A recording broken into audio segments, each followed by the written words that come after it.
So, news hot off the press. Meleks has got his new version 2 of his simple 5e framework for MapTool. It's just been released today, so I thought I'd take a look at it. Now, I have been using his previous version, which was 1.3, for a couple of weeks now, and I've been in contact with him as he's been developing his second version. So I have had a tiny little bit of input just on feedback, on layout and minor things like that, and I sorted a few typos out, but all the work has been his work and he's done a tremendous job. So you can find his version 2 from the rptools.net forum, and I will leave a link in the show notes description. And this is the page, and he's got nice instructions here how to use it. So what I'm going to do is we'll dive in, have a look at it, and then I'll show you how I'm using it in my campaign. So the first thing we do is go to load the simple campaign. And what's nice now is that when you start it up, you get a tutorial out of the box that appears on the screen. It explains what the framework is about and gives you advice on how to set it up. What is also nice as well is if you're online, the players get a different window that pops up. So and we'll have a look at that. So it gives you the suggested way to set up your window as the GM, with which parallels to place where, which is a great idea. And let's have a look at the player quick start guide.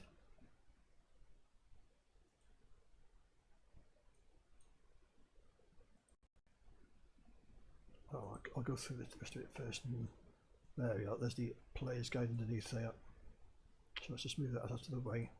So this is the player's guide, and you can see slightly different setup for the player's guide, but it tells them how to set it up with their screen. Tells you the commands and how initiative works, basic usage, rolling dice, etc. So that's a really good idea that for new players. And this screen will only pop up the first time they log on. After they've logged on the first time, then the next time it won't appear.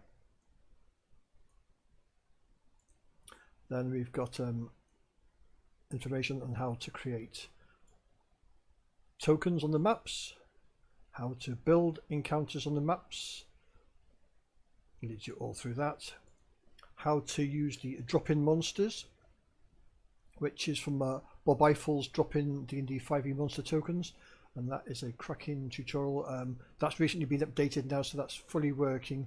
There were some issues with the skills not showing up, but he's sorted all that out now, so that's great. How to run a game, start a server, how to invite players. So it's a very comprehensive work through, and then there's some acknowledgements and some changes. So this is the layout. This is the library. That is Bob Eiffel's drop-in library tokens, and I will go through that in a minute. And here we have a standard token. I've got it configured in the way suggested, with the campaign window on the right hand side, which is tabbed with the GM one, and then the next to that is the selection. So if I select a token, here we go, we've got the nice new layout. So along the top we've got your standard rolling dice macros, which will roll dice in the bottom left hand corner, and below this, the new addition is this sheet button. If you click on this sheet, this will now bring up a character sheet for the token with the image, hit points, hit dice, all the information's here, your abilities down the left hand side, your saves, your skills, and over on this side, this area here.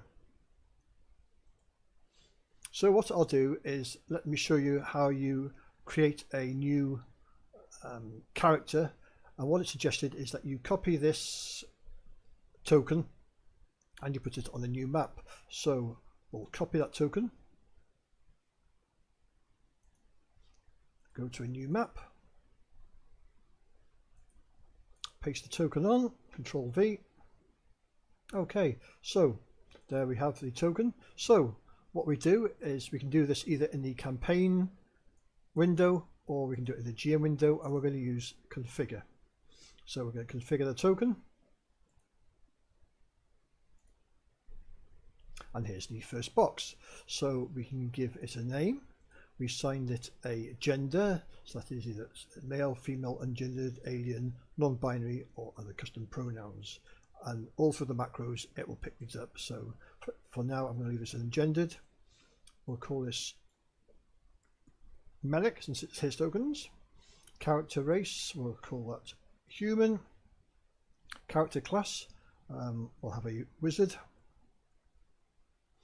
And this is what's changed as well. You now set your levels here as opposed to your hit dice. So if we can have multi-class. So we're going to start off with the first level wizard, so put 1 in there.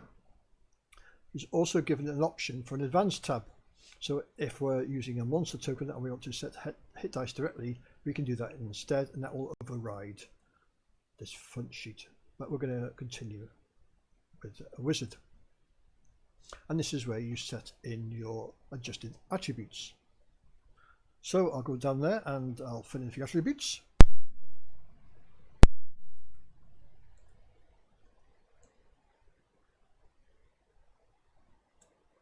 Give them a high intelligence. In the number of arbitraries, I'm just going to fill these in. Then you have a tick box for what you've got your proficiencies in. And here we can set our proficiencies as untrained, proficient, or expertise. So for this one, we'll give him investigation medicine. I'm just going to tick a few boxes. It's not how you set up a character. This is where you set up your hit points. So let's give him 6 hit points current, base maximum of 6. Armor class, we'll give him an armor class of 14. So basically, you're still going to go through your normal method of designing your character, and this is just to transfer the character across into MapTool. Speed, we'll leave it at 30 foot. Sight type, we've got normal, dark vision, or other, so we'll give them normal vision. And there is our character. So now if I click on the sheet, it will bring up the box with all the details filled in. What's the pluses? It's got the proficiencies, it's got the armor class, speed, and it's all there. You've got some buttons at the top here. You've got reload, so if you make any changes to it, you reload it and it will reload the character sheet. You've got a tweak. If you click on tweak, this allows you to alter hit points and your armor class. So it's really handy if you've got some temporary hit points or you get some new armor and you can update that. Click OK. When you click reload, it appears there. The options button is a nice addition as well. If you click that, you can toggle the image on or off. You can do the same with the font, change to dark mode, tweak the token. This is a new one, custom counters, and I'm going to come to that in a second because that's a really good addition he's added there, and we can configure the token. So you can do that straight from the box. Okay, so we've got our wizard now. So what we want to do now is we want to give him some weapons or some skills. So let's do that. So we go to the GM tab and then we can do create action. So let's start nice and simple. Let's give him a staff. So we'll give him that graph. So we create an action, create, and we're going to call this staff, and then we've got our options. So does it make an attack roll? Yes, it does. Does it deal damage? Yes, it does. Does it force a saving throw? No. And takes concentration? No. And it says here no custom counters have been defined. Otherwise, that will give us a tick box there, and I'll create a custom counter for the next part of the character creation. Click OK. Then now I can decide whether it's a normal action, a bonus action, or reaction, and that will color the boxes differently. And then I can decide whether I want a double split boxes or one wide box. So I'm going to go for the split box. If I want to, I can alter the words here for the character. Instead of attacks, you might have shoots or something like that. So that's okay. So check if the character has the proficiency bonus. Yes, he does. Otherwise, you can tick that. The modifier he's going to use for this is going to use strength, and if he's got any other modifiers, none. This is where you put in the damage for the weapon. So in this case, it'll be 1d4. Does he have the strength? Yes. No extra bonuses, and it's going to be bludgeoning damage. And I can add anything else I want to there as well. Click OK, and there you see the staff and the staff damage now appears on the left hand side. So if I click an attack with a staff, it appears here and it gives you the result, and if they do hit the damage, and that appears there. Now it now includes critical hits, so this will appear with critical hits, so that's a great new addition. You don't have to hover over anymore. Critical hits appears in nice red bold font. So let's give this wizard some darts. Now darts are a finite thing, so we're going to say that he's got 3 darts, so we're going to create a custom counter to count these darts. So go over to custom counters on the right hand side here, and we're going to add a new counter. So this is going to be called darts. How many darts is he going to start with? We'll say he starts with 3. You've got a choice. Does it appear in the backpack? Is it a class thing, a race thing, a special, or is it spells? So it's in the backpack and it's simple, no maximum value. That would do fine. Click OK, and here it is. So that's now a counter that's attached to the token. So now let's go and create the dark attack. So we do the create action, and we'll do a dart attack. Does it make an attack roll? Yes. Does it deal damage? Yes. And now, does this use or add to a custom counter? Yes, it does. So we click OK. Happy with the attack? Yes. It's going to use dexterity, still use proficiency bonus. This is going to be a 1d3, adds the dex bonus. I'm going to say it's piercing. Click OK. And now we have a new box. So which counter is tied to this? And if there's more than one counter tied to it on his sheet, then we could attach it. So we say darts. And how much does this cost? Well, it costs 1. So each time he uses this weapon, it's going to take 1 off the darts. Click OK. So now if we go and look at the sheet now, you'll see that he's got 3 darts in his backpack. So let's use one of his darts. So we roll an attack, make a dark attack, a dart attack. If we go over to the sheet now, you'll see he's only got 2 darts left. Excellent. So he uses another one, and then uses another one, and then you go to use another one. It should, on the sheet now, you'll see that they've got no darts left, and it should come up now that they've got no darts left. Let's clear the chat. So do a dart attack. You can't do that. No darts left. You need one. Great. Now a way to replenish the darts, there's a couple of ways. You can go into your custom counters as the GM and edit the whole thing, or you can click these plus here to add back darts back to it, or if you're on the sheet, you can click here to add darts to it as well, and that'll take you back up to 3. So that's the first use of the counters, is for use with ammunition. You can also do it for gold and treasure. Create custom counters for that, and you can use it for spells. So let's create a spell. So we're going to add a new counter. We're going to call this first level because it's a first level spell.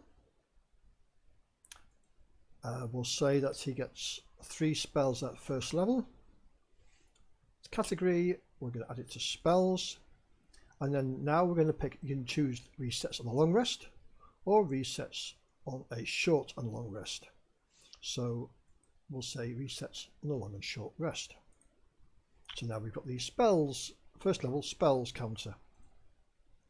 So now let's create a spell for our wizard here. So we go to create action as we did before. We're going to call this sleep. Does it make an attack roll? No. Does it deal damage? No. Does it force a saving throw? We'll say yes, it does. We'll say, and it uses a custom counter, yes. So this time I'm not making an attack roll and I'm not dealing damage. I'm just going to force a saving throw. So we'll see how that's different. We're going to create a wide action this time, and leave that. And we'll pick reaction just to show you the different color of the buttons. And now it brings up a different box because we've not had an attack or damage roll, so we've asked for a save roll. So it's given a base save of 8 DC. He's a wizard, so it's going to add the intelligence modifier. It's going to add the proficiency, and the target saving throw is going to be, we'll say it's Dex, to go jump out of the way. And if I want to, I can add any effects, hit effects here. So I could add sleeps 1d8 creatures, for example. Click OK. Required counter. It's a first level spell, and this spell, each one of the slots every time it's used. So go back to our sheet. Now we see we have spells. It's got a symbol here to show it resets on a short rest. It's first level, and there are 3 spells per day and 3 maximum. So there's our new button. So we click on sleep. There's our text, and then if we go back to the sheet now, you will see that we've got 2 left out of our 3. So excellent way of doing it. So you can create counters for all sorts of things. For XP, for example, if you want to have an XP, let's add a new counter for XP. We call this XP. The counter value, let's say, is at 700 XP. I'm going to put it in the special. Has maximum without reset. Yeah, we'll set maximum, and we'll say at 900 he reaches his XP. Click OK. Close it. And now on the sheet we've got one for XP, and it shows that currently on 700 XP and need 900 for the next level. So counters, there's lots of uses for those in there. What else has changed on the sheet? There's a bit of a change to the layout. He's reduced the sizes of the saving throw buttons, which is quite nice. The death save. You've got your skill text on the bottom here. What you can also do with these here is on the campaign sheet, you can resize the skill buttons. So let's resize the skill buttons on this one. And you'll see there's a bit of a pause. And now it's made them 3 wide by 3 deep. So that's really nice there as well. So that gives you the option. As before, if you want to alter any of the wording in these macros, it's a right click and edit, and you can see there that he has put some comments in there to tell you what each section does. So if you know a bit of coding, you can do. If you want to do the text, it's down here. So he has given help along the way, and it's the same with all the macros. All the macros that he's done, if you right click them and edit, that if they can, he's put notes in them. So let's have a look. Heal NPC, so there's some notes. One thing that has changed now is there are 2 health bars. So if with our character here, Meleks, let's say he takes some damage, we'll say he takes 5 damage. And now you'll see a health bar appears on the bottom here, and this one he has, if you hover over, you can see how many hit points. He's got 1 hit point out of 6 left. If he heals, you can see it's nice and responsive. What he's also done is for the monsters, there's now an approximate health bar, and I'll show you that when I get up to the campaign to show how that has changed. You've also got an away from keyboard button here, so if your player is going for a drink or something, if they click on that, it puts a nice AFK over the top of your token, so as GM you know your player is away, and that toggles off and on. Most of the other work is whether the coding has changed. I very much like the way he's done that. So let's dip into my current campaign. So here's my characters now, or my players' characters in the room. You can see the 5 players. They're holed up in this room of having a short rest between sessions. We've got some dead bugbears in the room that they've killed. So if I hover over on one of my elf rogue, one of our players elf rogue, you can see here, look at the character sheet. There's how many arrows he's got. I put how many copper, gold and silver got, and how much XP to next level. And all the information is there. There are all the weapons, and I've set up some classes there where we've got a cunning attack there. So when you click on that, the character uses his cunning action. This is a bonus action on each of their turns in combat. This action can be used only to take the dash, disengage or hide action. So I put a couple of buttons on there for that one. Go over to our dwarf. I've got his sheet. I've got what we've done different on that one. So I've got, under the class counters, I've got one called preserve, which you can use once per day, and one's called turn per day. So if I use the I put all the spells down the bottom here. If they preserve life, it's a 1 use. That will use up the 1 use here, and the next time they click on that, they won't be used to use the spell. And I've done the same for the turn and dead button. The green buttons here are the cantrips. They don't cost anything to they don't have a counter attached to them, and they're free. So if you click Sacred Flame, the character deals 6 radiant damage with their Sacred Flame. The target must succeed a Dex saving throw of DC 13. So all the information is there for the characters. I really like that, and it's great. You may notice that the PCs here haven't got the health bar showing. This is because they're at full health.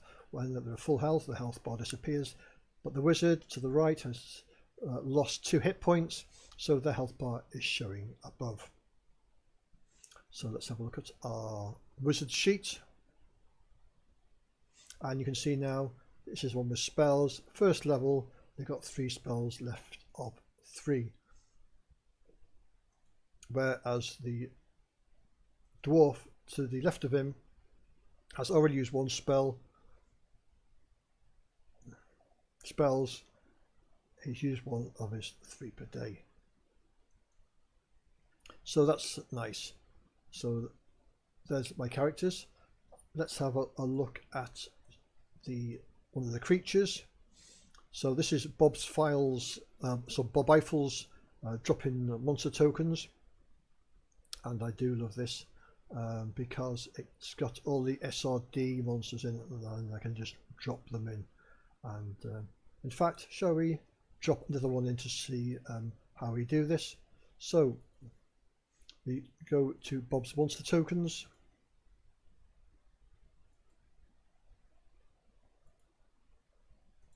Let's say we're going to look for Goblin. So we're going to put Hobgoblin in the room, so drop the Hobgoblin in. You notice it comes up with a creature name, not the token name. Click and a random number, so I'm going to click OK.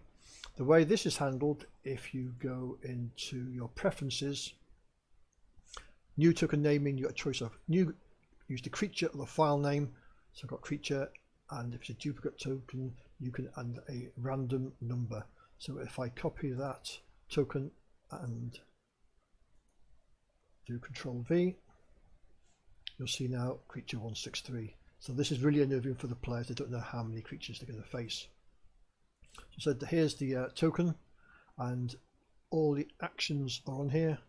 The cantrips, it's already done for you. It even includes a character sheet, so you can look at the Hobgoblin Iron Shadow. It's got all the details, the skills, which has now been fixed, the spell casting, all the actions are all on there. So it's just a matter of dropping them straight in, and you've got your monsters, so a lot less work. if you've got a creature that is not in the SRD, what you tend to do is say I've got some thugs, but we haven't got thugs. Like in this one we've got the red brand, so we can pick thugs, thug, there we go, thug, grab the thug in, drop him in, and then what you can do then is you can alter these actions here. If you go to the sheet here, although it picks this up from the file, a lot of the other stuff is actually written as HTML. So if you right click it and click edit, you can see things like the multi-tack, the mace and the heavy crossbow. It's just text on the macro, so you can change that bit. So pick something that's close to it. The information and the properties, if you want to change the strength, dexterity, constitution, that is saved over here. But the other stuff is, and some of the details are saved down the bottom here, so you can change some of it, but a lot of the stuff is hidden in the token and you can't get to it, so just be aware of that. The other thing you can do is change the, if you notice, I'm using top-down tokens for everything. If you double click the token, click on the plus sign, then you can go to Devin's tokens or whatever tokens, and let's say let's have a characters, change that to something completely different. So there we go, click OK, and now you've got to that token. But what you got to remember is, if it as a circle, when you're doing the show the facing, that will only do an arrow, so you have to change that to top down to get the figure to turn on their facing. So this is the manor house for Lost Mines of Fandelver. My characters came in through a secret passage down the bottom here, and you can see how I've set this up. I've got a trap on the hidden layer there, and if I click on it, it's on the object layer, so I've got all the notes behind that, the GM notes behind that, so I can see what it means. This is a creature that they've had interaction with. As you can see, creature 96, but on my level it's got the name of Nothic, and it's also got a picture, because I didn't have a top-down token for that. So if I go to show handout, that is the creature that is beneath it. So as you can see here with let's show you on the Goblins token, I've changed the color of the bar. Initially it was green, but I've changed it to red, and that's done in the campaign properties bars here. So it's your health and health approximate. Click on that and you can change the color. So I've changed the color, and this is an approximate. So how many hit points has this got? It's got 70 hit points. So let's say it takes 2 damage. Click 2 on there. It goes down a little bit, takes another 1. Ooh, it hasn't moved. I know that's an approximate, and that's quite unnerving for the characters as well, because I did this the other night and they were saying, "Oh, that health bar's not moving. How much can it take?" Ah, it's an approximate. So it takes another 4. Oh, down to 0, and it's dead. So let's heal that back up to full strength. It's 7. There we go. It's back up to full strength now. I'm going to hide that so it's there. So that I think is everything. Let's have a look at the campaign preferences. This is what has been set. So you've got your 2 bars, health and health approximate. The health bar is not in increments, so it's accurate. So when it's showing 80%, in fact, if I alter this now, you can see how the 2 bars differ as they go down. The green bar is sliding nicely, the red bar jumps. These are all the states that have been set. So you've got these are the same as before, with some nice icons on them. So for example, if you've got exhaustion on this one, let's put an exhaust 1 on that. You've got a yellow, exhaust 2, exhaust 3, changes colour, and you can switch these off and on. Deafened, so the symbols for frightened, and as you click on it, some text appears there. Tomina is frightened. A frightened creature has a disadvantage on ability checks and attack rolls whilst the source of its fear is within line of sight. And you can have multiple states on them, and if you need to remove them all, there's the button there on the GMs to remove all those as well. So that is your states. Light, we've got auras, D20, generic and personal light sources. Sight, we've got blind, dark vision 30, dark vision circle, dark vision 120 and normal. And the token properties are all listed in here as well, so you can have a look at all of those, how that's been done. So he's put a lot of work. It's a nice upgrade from the version 1.3. I'm very pleased with it. It adds some really useful items to the framework. You don't need the Bob Eiffel's library token, and that is the only library token that is included with the framework. He's tried to keep it so that the system wasn't dependent on library tokens. It does mean that every macro is recorded multiple times because it has to be assigned to each token. It's not being called from a library token, so that is one minus, but the big plus is it's a simple framework, so it is easy to hack. And for someone like me who's not very good at JSON coding and all that sort of stuff, in fact I don't know it at all, then this is nice and easy, because every button, if you right click it, you can edit it, and edit it quite easy with a little bit of knowledge. So great work, Melek, on your new 5e template. I'm going to be using it for my players this Thursday, and I think the additions he's made, especially with the sheets and the counters, is superb. Love that effect that he's done there, and it's a really nice layout. I did have a look at the code behind this, and it is quite complicated. I'm not sure I understand it that very well. I was okay with the tables of the previous one, but yeah, tremendous work. So yeah, I'm very pleased with that. So well done on that one. So I hope you enjoyed that tour around Melek's simple 5e framework, and I'll see you all again on the flip side.